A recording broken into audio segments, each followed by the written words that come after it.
Hey, next time you're feeling stressed or worried, I have an interesting solution for you. Try reading Psalm 131. King David wrote this psalm, and he talks about how his solution was to humble himself before God. The Bible says that if we humble ourselves before God, that he will lift us up. What does it mean, though, to humble ourselves? Well, he explains it.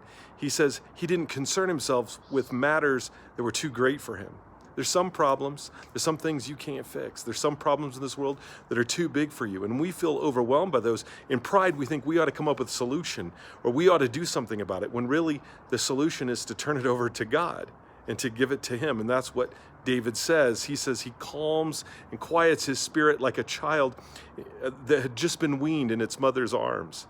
We need to realize that sometimes we just got to turn everything over to God and rest in his arms, trust in him to feed us, protect us, take care of us.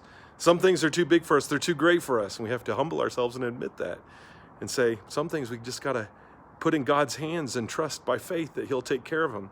Then he closes out the psalm by saying to put your hope in God forever and evermore. Always, always put your hope in God, not in yourself, not in your knowledge, not in your cleverness, not in your tricks, but to trust in God. Is that helpful to you?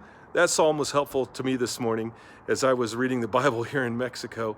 And I hope that you will share this video and hit like so that others can be blessed as well.